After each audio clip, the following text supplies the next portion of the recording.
हमको एक बार एक दोस्त ने पूछा कि आजादी में किस तरह के लोग हिस्सा लिए।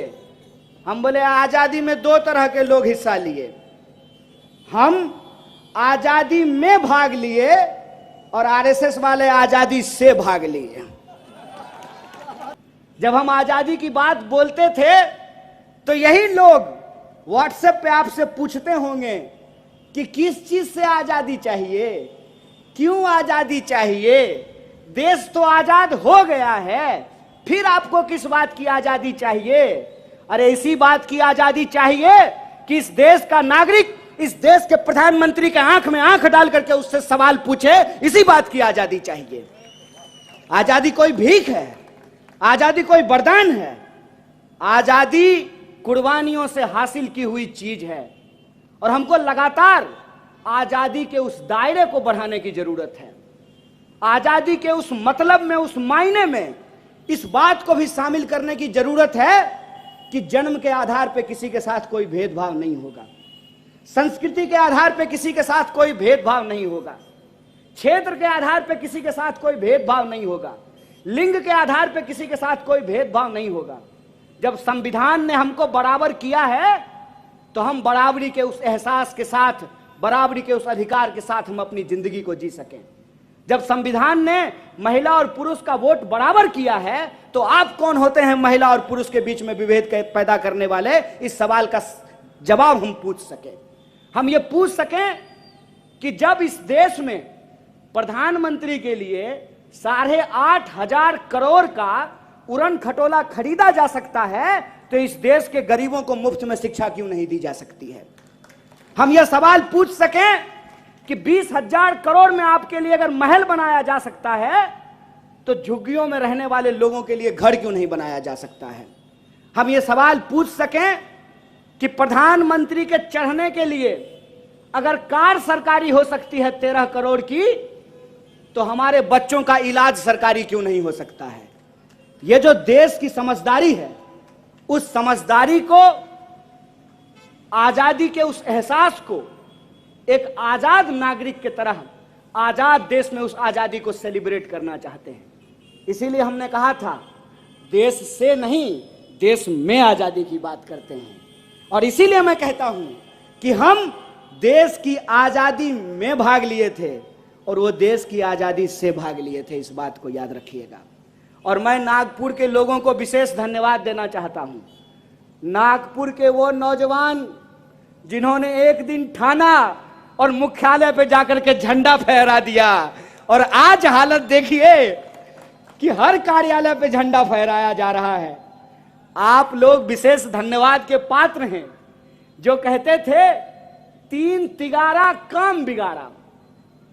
तिरंगा झंडा नहीं कहते थे मानेंगे, कहते थे ये जो 3 रंग होता है हमारी मान्यता के हिसाब से अशुभ होता था। आज वही लोग जो एक रंग आपके ऊपर थोपना चाहते थे आपके बहुरंग को स्वीकार कर लिया है। इसके लिए हम आपको बधाई देना चाहते हैं, आपको धन्यवाद करना चाहते हैं। इसीलिए हमारी जो लड़ाई है वह लड़ाई महज कुर्सी की लड़ाई नहीं है, वह लड़ाई महज सत्ता की लड़ाई नहीं है। हम बार बार जिस भी जलसे में जाते हैं, जिस भी गैदरिंग में जाते हैं, जिस भी मंच पे जाते हैं, हम इस देश के लोगों को यही कहते हैं कि आज के समय में यह लड़ाई 2 सोच के बीच बन गई है। एक वो लोग हैं जो देश को बेचना चाहते हैं, आप वो लोग बन जाइए जो देश को बचाना चाहते हैं। बचाना चाहते हैं कि नहीं चाहते हैं? चाहते हैं ना? तो पूरे आत्मविश्वास से सत्य और सत्ता की इस लड़ाई में सत्य का दामन थामिए और इस बात को याद रखिए, आपकी संख्या कितनी भी कम क्यों ना हो, चाय की दुकान पर, व्हाट्सएप ग्रुप में, ऑफिस में, बस में, ट्रेन में, खेत में, खलिहान में एक अकेला सच अगर खड़ा हो जाए तो 100 संगी गीदड़ भाग खड़े होंगे। इस बात को याद रखिएगा, सच के साथ खड़े रहिए।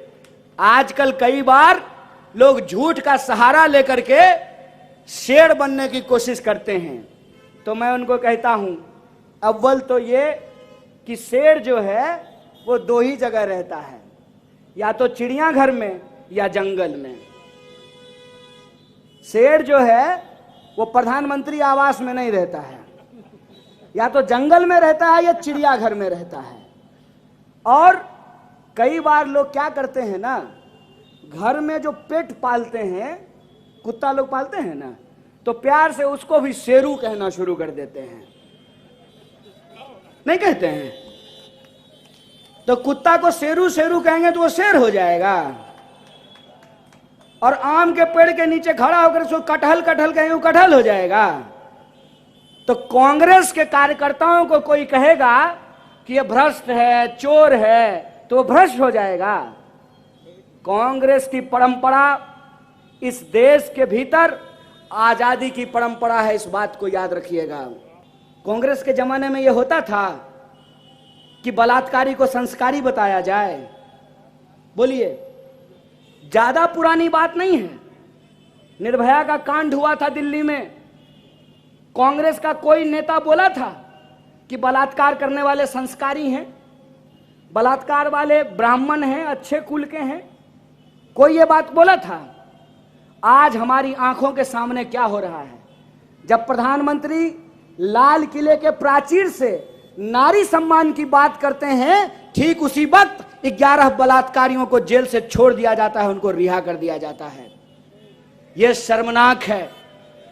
बतौर समाज हम सड़ रहे हैं। यह हमको सोचने की जरूरत है कि हमारी संवेदना को किस तरीके से मारी जा रही है। आप सोच करके देखिए कि जिस महिला के साथ बलात्कार हुआ, वो महिला जब टीवी पे देख रही होगी वो फोटो, वो वीडियो, कि उन बलात्कारियों को माला पहनाया जा रहा है, उनको मिठाई खिलाया जा रहा है, उसका दिल कितना रो रहा होगा, इस बात को सोच करके देखिए।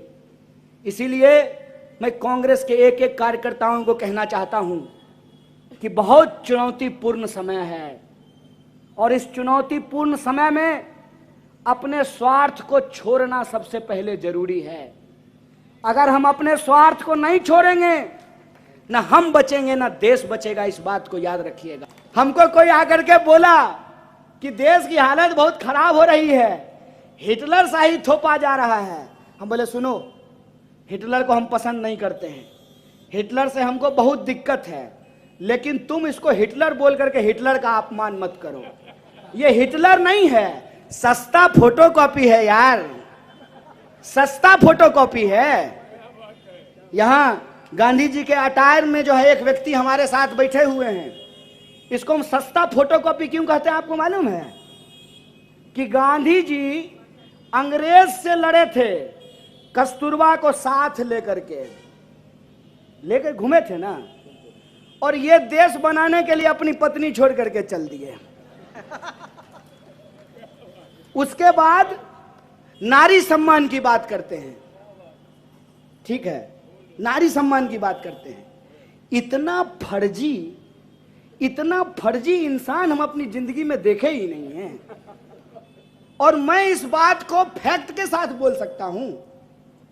हर बार लाल किले के प्राचीर से खड़ा होकर के कह रहे थे ना कि 2022 तक सभी देशवासियों को पक्का घर देंगे।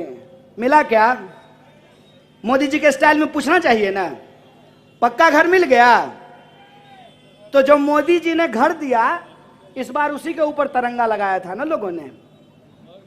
एक वादा हमको बता दीजिए जो पूरा किया हो, एक वादा, एक भी वादा पूरा अगर कर दिया हो तो हम स्वीकार कर लेंगे, हम मान लेंगे कि अच्छा दिन आ गया है। एक भी वादा अगर पूरा हो गया हो तो।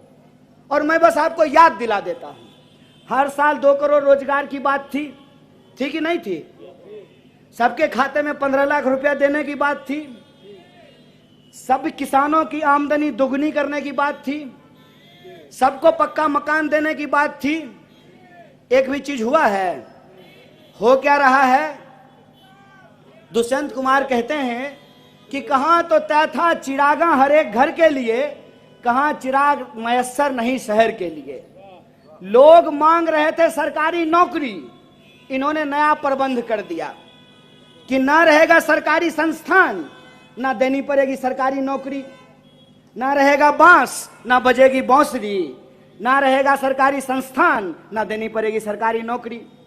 एक एक करके सरकारी संस्थान बेचे जा रहे हैं, और जो सरकारी संस्थान बचे हुए हैं वहां पर सबको अग्निवीर बनाने का प्रयास किया जा रहा है।